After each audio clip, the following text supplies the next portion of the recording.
So, hello everyone. Thanks for coming and checking us out again. This is The Rough Craft, a podcast centered around creating new story concepts while enjoying a nice, tasty beer along with it. As always, I am your host, Tom. And I'm Matt. We'd like to do it. No, come on. Don't fuck it up. I forgot to. I should have said it already, but we like to make rough drafts while enjoying a nice, delicious craft. I changed it a bit. That's not the tagline. We like to make rough drafts while drinking good crafts. Hope you brought your beer and very imagination because we're going to take you on a roller coaster of exploration of the mind. You didn't need to add all that. You didn't need to add all that. You know, we're here now. All right. So just a couple announcements for those in the podcast. Starting Tuesdays, I will be doing a live stream on YouTube called Gamblers Ruin the Story. If you don't know, Gamblers Ruin is a theory that when things go bad, they tend to stay bad. So, picture it like the old wives' tales. Thing comes in threes, all that kind of good stuff. Everything is going to be decided by random chance. We are going to roll a 6-sided die to pick the character's race, flip a coin for the gender, and then everything else after that is going to be a coin flip, deciding on what the character's choices are, or what situations come up in his path and what he does during that situation. Is all going to be decided by a coin flip, and we're trying to prove Gambler's Ruin, which is when things go bad, they tend to stay bad. We're going to see if things go bad for the character, or maybe we'll disprove Gambler's Ruin altogether. We'll figure it out together. And Tom might join me sometimes, but that's going to be on Tuesdays around 2 or 3. I haven't decided yet, but I think that's all I got for that. So gotcha. Tom, take it away. All right, so today the format, we're starting a new series today, and we're going to do a little something different with the format today. What we're going to actually do is, instead of, originally we'll get like some sort of writing prompt, we'll try to take the beers and make them match the story that we're trying to create. Today we're actually going to kind of flip that on its head, and me and Matt both have selected individual beers, have no idea what they are, and we're going to take those beers and kind of get a theme based off of them each, and then we're going to mix those together and use that as the jumping off point, the writing prompt that we're going to use for our story. So we're actually going to take the good craft to create the rough draft, if that makes sense. So trying something different. This could be a new format that we use going in the future. Or it could just be a one-off. It could, yeah. So you could suggest a beer. We could take that beer to create a story off of, or just give us a story idea and we'll try to create a story with that. So with that said, I think it's a good time to go ahead and start showcasing our beers. Matt will edit that out for me. I'm gonna go ahead and let you. I'm gonna let you go first, Matt. Me? Yeah. Me go first. All right. Well, today I have a nice Belgian wit beer with natural flora from Oak Foders. I have no idea what Foders are. Maybe some smart guy can tell me in the chat or in the comments below. It's called Witkinderkey Wild. Witkinderkey Wild. That's what it's called. So, Tom, why don't you tell me about your beer? Boy, I had something I wanted to say real quick. I cannot remember, so I'll just get right into my beer. So the beer that I have today, I enjoy coffee. I'm a coffee drinker. So I've been wanting to try a porter, and there was a bunch of coffee porters and stuff that I saw at the store today. And so I was looking for one, if I'm going to be bluntly honest, I looked for the one that had the highest alcohol volume in it, and that's the one that I picked. And that ended up with Pastry Dreams. Pastry Dreams is a coffee stout. I think it said pour. It's a stout. Coffee stout brewed with coffee, hazelnut, and milk sugar. It's by Captain Lawrence Brewing Company. It has a pretty interesting looking cover. I know everything's probably backwards for you guys, but it looks like a donut. So I guess the idea is supposed to be pastries. I don't really have much more information on it because I didn't look it up, but apparently it's a limited release. So hopefully you guys can find that and check it out. So we're ready to pop the tops? Yeah, I guess this is the part of the show where we pop the tops. Yeah, that doesn't smell too great, but are you tasting it? How does it taste? What are the flavors? What comes through you? It's pretty good. See, to me, stouts are to kind of have like a chocolate kind of taste to them. That could just be me. Mm-hmm. But it says it's got coffee, hazelnut, and milk sugar. I do get a bit of the nutty coffee taste at it, kind of like at the back end of it. It is fizzy, which actually surprised me. So would you get it again? Yes. 1 second. Let me. I'm actually. And I think it's not even that high. I think it's 7.8, 8.5%. Witkinderkey Wild is a 5% alcohol by volume beer. So I'm going to go ahead and taste this one. That's pretty good. It kind of reminds me of a lemon shanty. The Witkinderkey Wild. I don't know if I've ever had a lemon shanty. Or a shanty. I'm sure I've but hey, that's pretty good, man. I'm enjoying that. Yeah, I like I'm enjoying that a lot. That's another thing that's good about this is we get to just try beers, and I think that's what a part of this should be. I'm gonna get this again. I'm gonna get this next episode. I mean, honestly, and it could be right now, like my taste buds are kind of back and forth today. I know it sounds weird, especially for people that are trying to do beer. I just like beer, so. But I don't know, man. I'm not getting strong flavors from this, which is very surprising, considering if you look at the beer. But I do get that coffee and kind of hazelnut kind of finish to it, which is really good. And I really like it. Okay. And I have a hard on for beers that fucking look like this. So, and to those that are listening and don't actually, you're like, what are you looking at? I don't get to see it. Well, that's because you didn't come and check out the live stream that we have now on YouTube at 6:30 on Thursdays, every Thursday until there's no more Thursdays left on the calendar. Good plug there. Good plug there, Tom. I'm a professional. So I guess we move on to what kind of story does the beer that you got inspire? I can go ahead and tell you what I think the theme is based off of mine. Okay. Pastry dreams. That's obvious. I think it's going to be something to do with baking, or like what I'm picturing when I think of pastry dreams is somebody with a pastry shop. The setting could be somebody with a pastry shop. I don't know what year or anything like that, but somebody with a pastry shop is what I'm thinking. My beer inspires a nice breezy spring day. So that's what we get to work with: a spring day and a pastry shop. Oh man, that is good. Every now and then I get a good hit of the coffee flavor. What is the coffee flavor inspiring you? Oh, I mean, like a like a cafe, like it's a pastry cafe, is what I kind of see this as. And so maybe a story with a shop, pastry shop on. Maybe a guy who's trying to open up his first pastry shop. Well, actually, just to kind of mix things up a bit, how I wanted this episode to be very opposite, juxtaposed to the last episode. Let's have it be. See, I don't want it to seem sexist, but I'd say have a nice young lady, fresh out of maybe like culinary school. Culinary school. Yeah, and she's wanting. Maybe she's fresh off of some the Great British Bake Off. She's fresh off of that, and she's going in to open up her own bakery. She came in third place. She was a fan favorite, but she didn't make it in the end, and now she's going to open up her own pastry shop. Okay. We don't have to do all So she was that. disqualified from a TV contest? She wasn't disqualified. She didn't make it to the end. We don't. Yeah. Let's do that. Say she was on. That's what's disqualification. That's not a disqualification. That was sorry, your time's up. They're not like disqualification. To me means that you were doing it and like you got disqualified. Like you broke the rules. You cheated. You got disqualified. This person was eliminated. They weren't disqualified. Okay, eliminated. That's a better. Yeah, okay, I agree. Eliminated. She was eliminated from the Great British Bake Off. We'll make something else up. We're not gonna just rip the Great British Bake Off, but something like that, like a TV baking show. The Great Donut Challenge in Nottingham. Yeah, the Great Donut Challenge of Nottingham. All right, there we go. Why Nottingham? Huh? Why Nottingham? Just when this Discovery writer, man, just everything just comes out.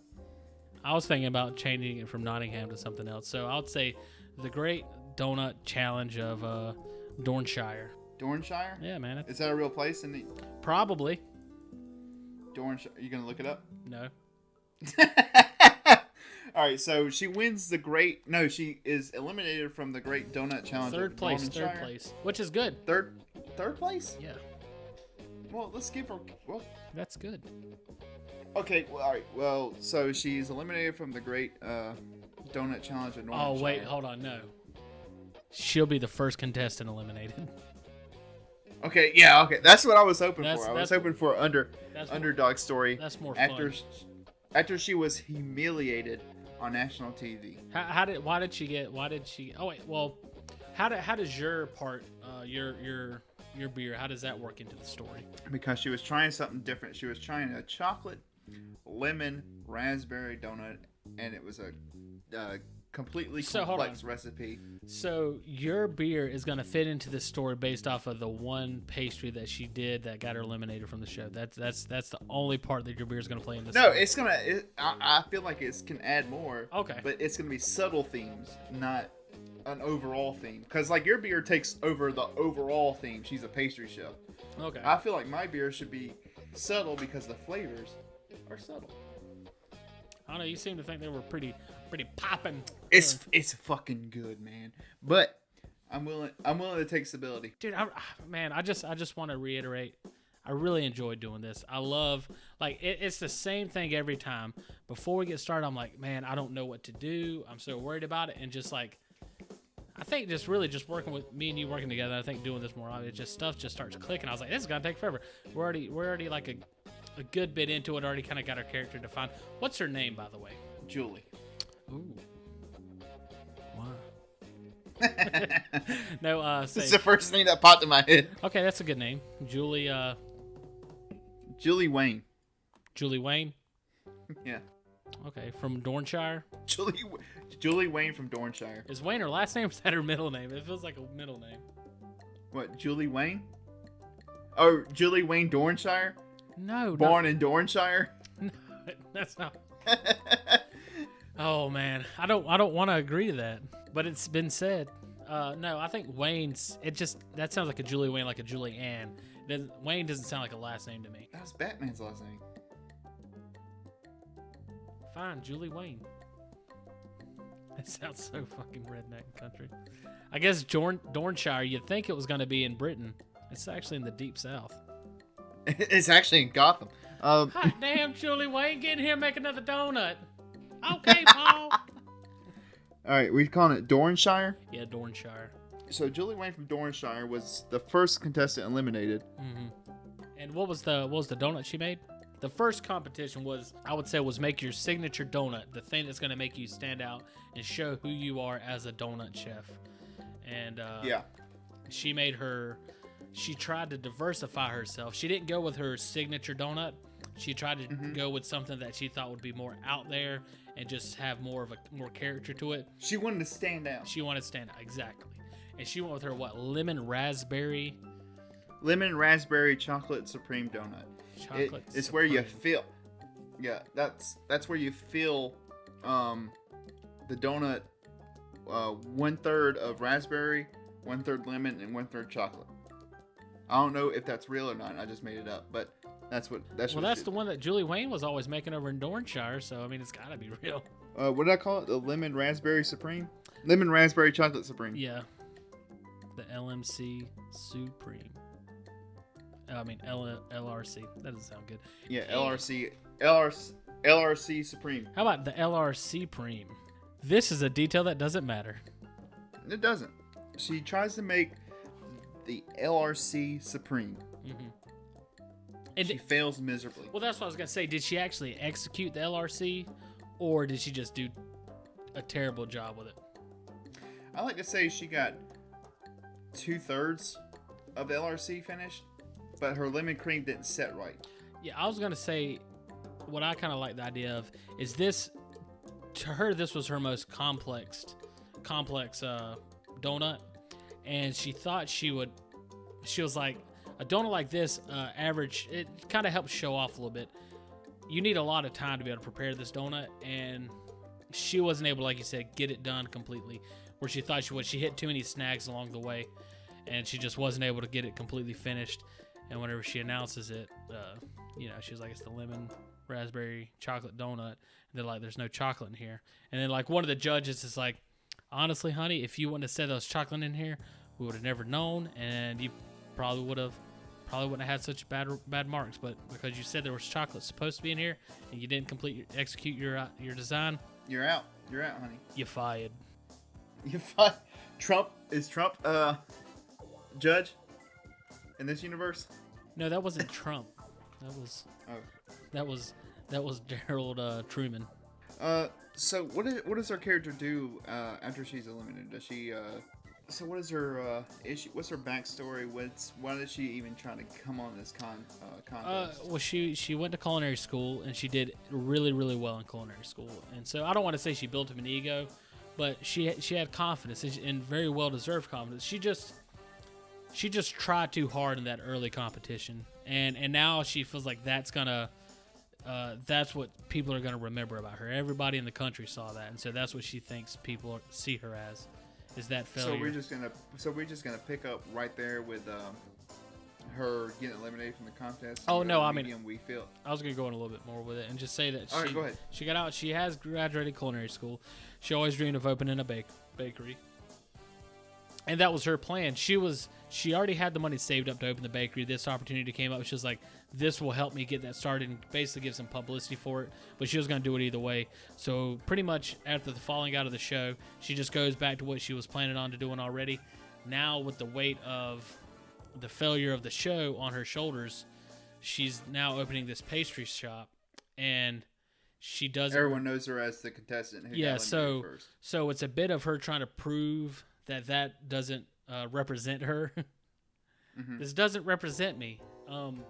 And a bit of just her just doing what she was going to do anyways. Nothing's changed in her mind.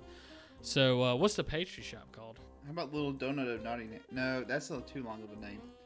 See, this is the part of the show where we close our eyes and get very quiet while we think of a name. Because I feel like that we need a name of this damn pastry shop, even if we never mention it again.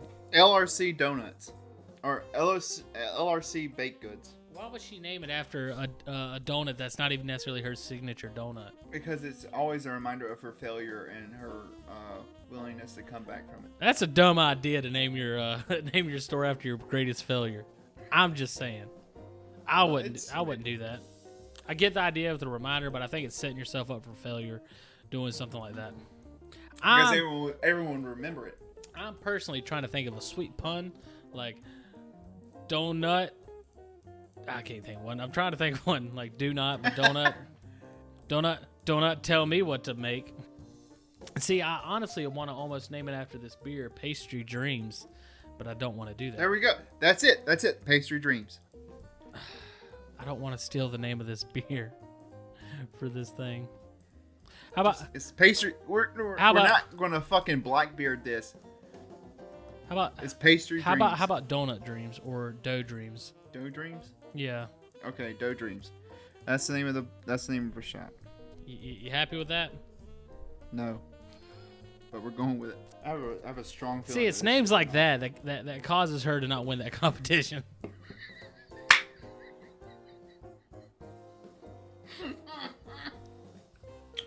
What is her Yelp review? What? What is her Yelp review after she opens the shop? I'm sure there's going to be I would say some... you do the positive Yelp review and I'll do the negative. Or no, you do the negative, I'll do the positive. Okay, go ahead. You start with the positive. I would say, Dear Diary, these donuts here at Dough Dreams are some of the best, most phenomenal, savory, creamy, doughy, delicious donuts I've ever had. I don't know what happened on that show, but these people are insane. Old Julie Wayne is one of the greatest donut chefs in all of Dornshire. XO. Was her boyfriend write that? No, it was a girl. Why you gotta be so sexist? Her girlfriend wrote it, Matt. Now she's a lesbian. Alright, fine. She's a lesbian now. Alright, here's my negative Yelp review. The people on that show knew what they were saying. This donut was awful. It was dry. It was crusty. When I took a bite, it felt like I was swallowing salt. They made the right call, eliminator, right off the bat. This place is going nowhere. Tastes like salt. Unless she made a batch of donuts with salt in it. Unless she made a batch of donuts with salt in it and she just fucked up. It sounds like that review was intentionally harmful. It's not a real review. Like all reviews. Like all negative reviews, really. Fair enough.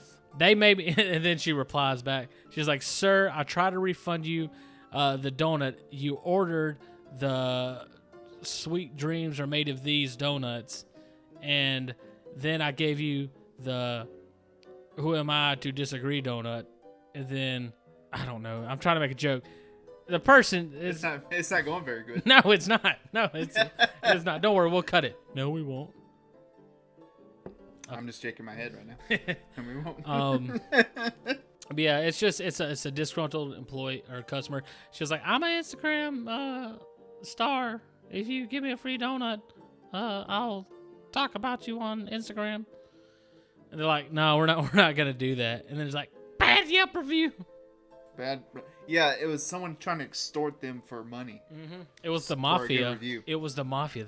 It was the Yelp mafia. This is how things start getting crazy. You thought she was a pastry chef? She becomes a wanted criminal. No, I'm just kidding. We're not doing that. Not canon.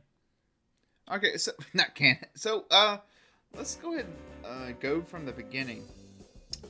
What kind of genre do you see this story in? Was it romance? I see it. I don't want to say a romance. There could be romance in there.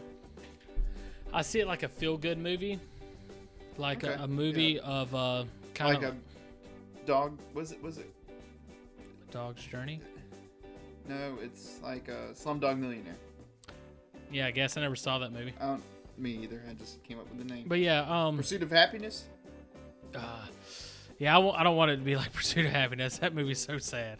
I'm not a fan of that movie. Everybody loves it. That movie. I've never seen that. That movie is spending an hour feeling like shit for like half a second and be like, "Yay!" It's not worth it. It is not worth the journey. I've always said that, and I'll maintain that belief. It's a great movie. It's a good movie. It makes you feel.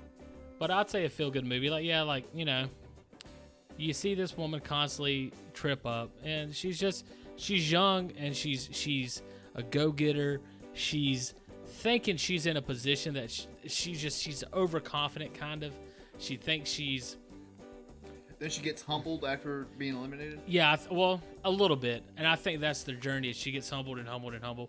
And maybe this pastry shop doesn't work out, but the next one does, kind of thing. So this one gets closed? I don't know. I've never seen this movie, man. I'm saying maybe that's what happens. Where do we go from here? She got a bad Yelp review. Customers come less and less. I got a question real quick. Mm-hmm. She got a really good Yelp review and a really bad Yelp review. The bad Yelp review was obviously bullshit. Which one would she focus on the most? She would focus on I think she would focus more on the negative one. Okay. Because she's that type of person. If she's overconfident. She hasn't gotten past that yet.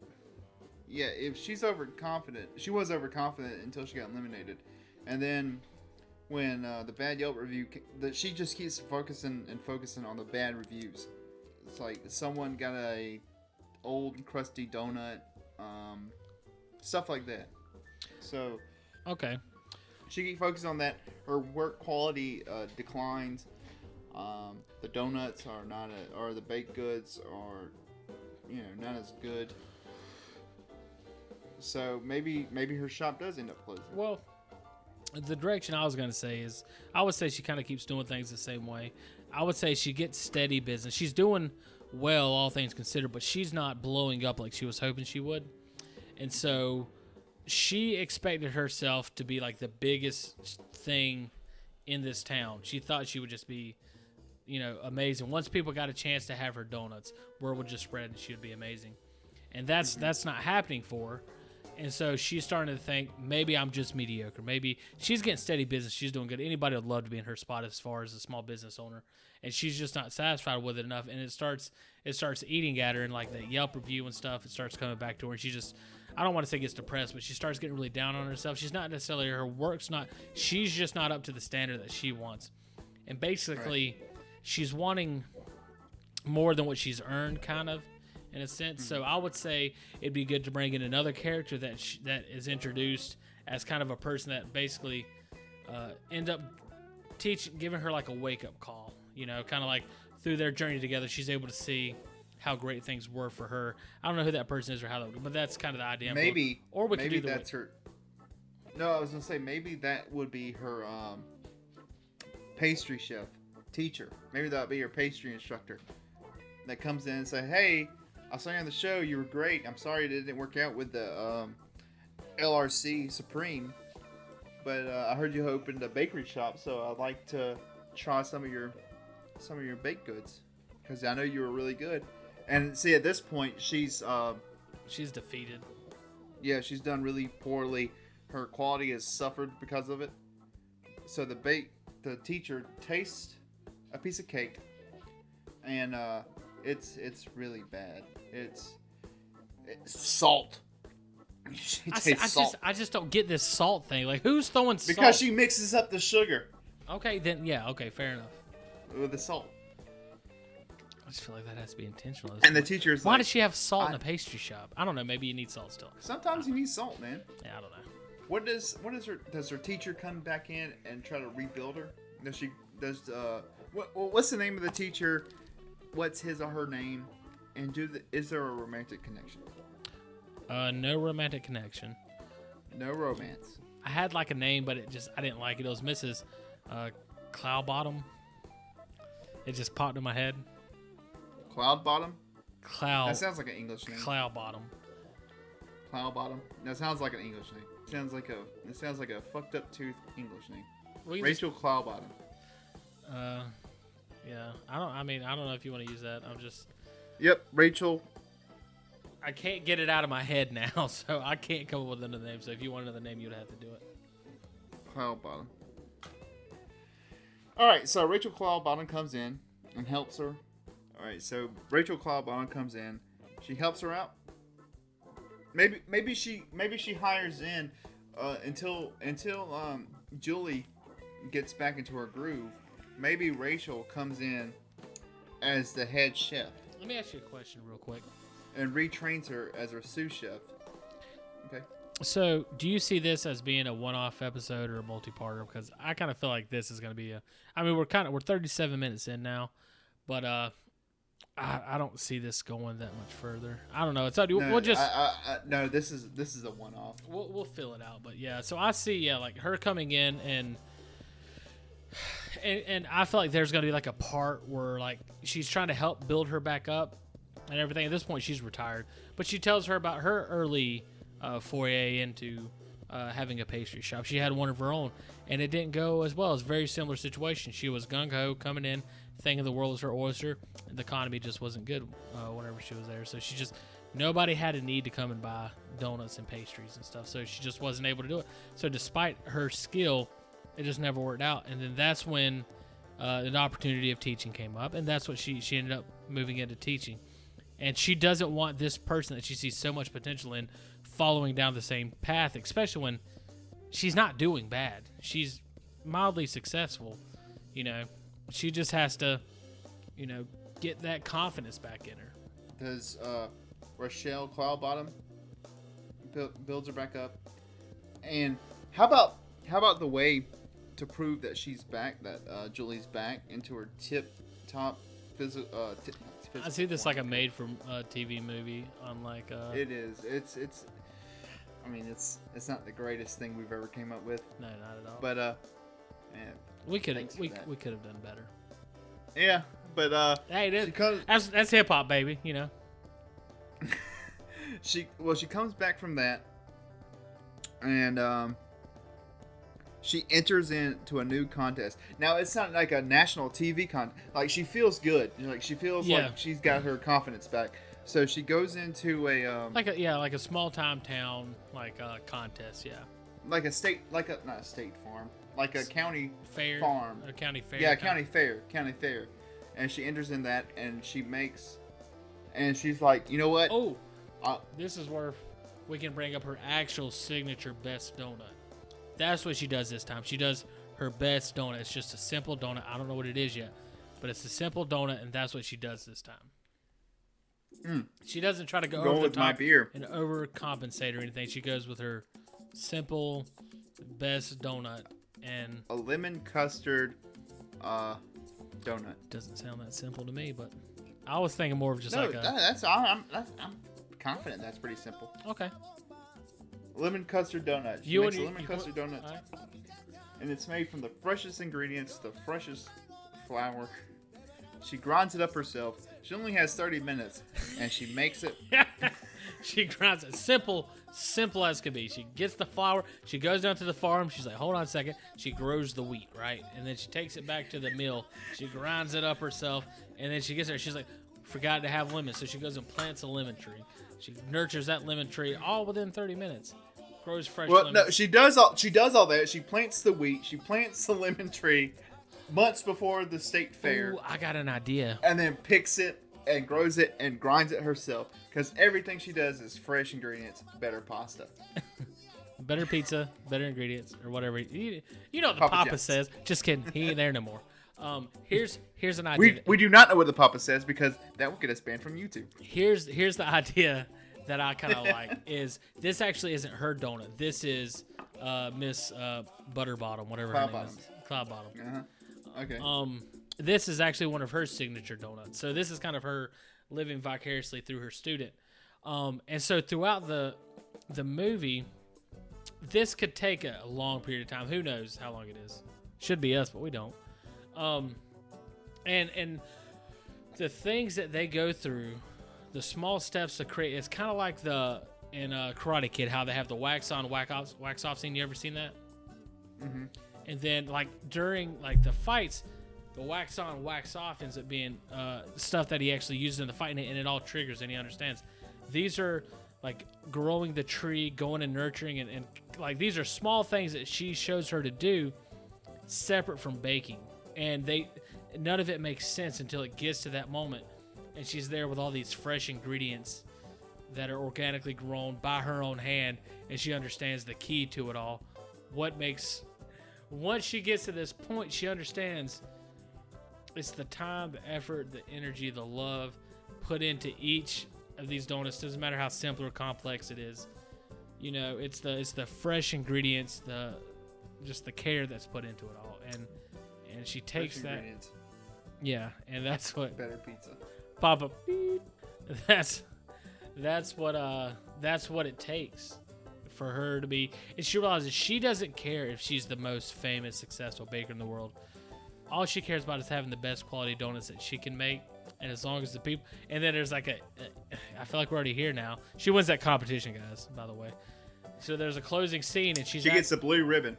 She's at her shop, and you see the blue ribbon on the door. And then somebody orders a donut. She's taking something out to a little kid, and she hands the little kid a donut. He takes a bite of it. He's got like the lemon on his face and everything. But I just see this little kid enjoying it, and her standing off in the corner and being like, "Yeah, man, yeah." And then she turns and she's like, "Thanks, Miss Cloudbottom." And then it shows her grave. And then Cloudbottom dies from a stroke right there.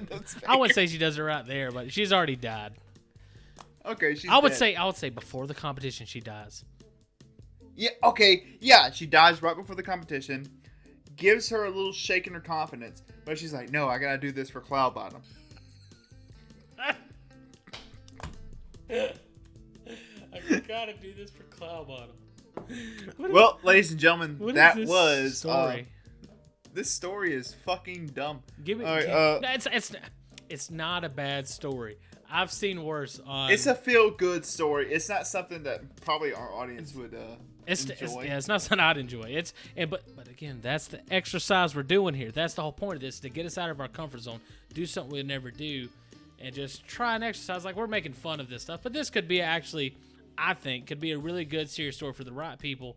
Could be a good story. I mean, again, like what?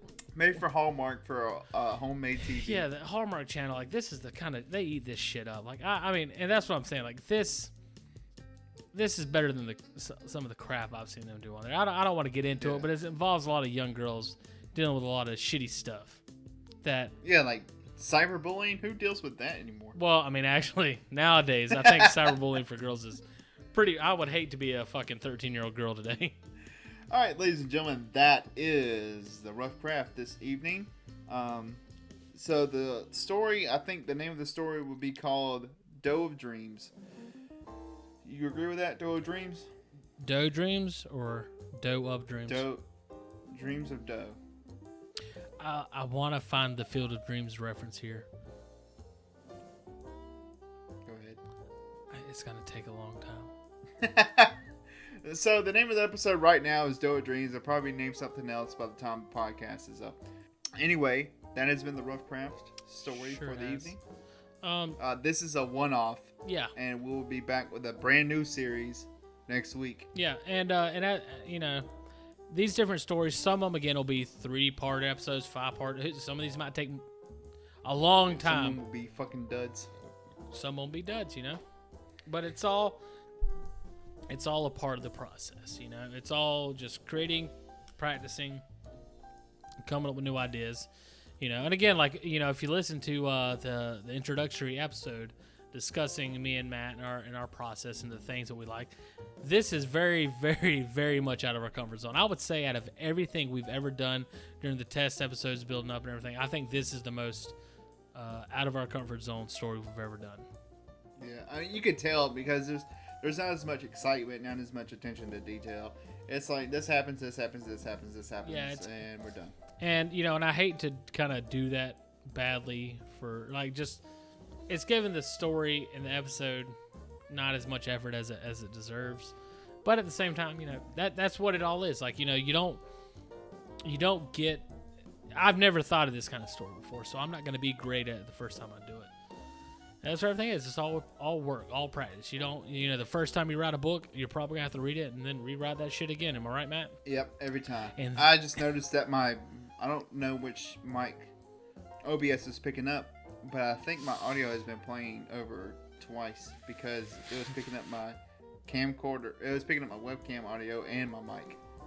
So let me go back real quick and listen to. So hold on, I got a message from one of our viewers that they could have put in the chat. Just saying, they said Slumdog Millionaire is a serendipity movie. He's a poor boy who experiences a wide range of things in life that helps him, spoiler, win a game of Who Wants to Be a Millionaire. So that's what Slumdog Millionaire is about. But at this point, I think we're pretty much done with this episode. We have some more to talk about. Matt's checking on some stuff. But I want to thank everybody for coming and checking us out. I really appreciate it. We are The Rough Craft, the premier podcast for any and all things involving creating stories and drinking beer. There's other podcasts out there that drink beers and tell stories, but none of them create the story organically in front of you for you. I think, as far as I can tell, we're the only ones doing that. So we hope you guys enjoy it. And okay, so the audio wasn't that bad. It wasn't. It was pretty bad, but not that bad. It wasn't to where it was horrible. So okay, it was pretty good. Oh, I'm sorry. Did I interrupt you? Yeah. Oh, sorry. So like I was saying is we appreciate you guys all coming and checking us out. We hope you guys go and check it out on YouTube, and soon to be here should be this next Tuesday is when we usually upload our videos.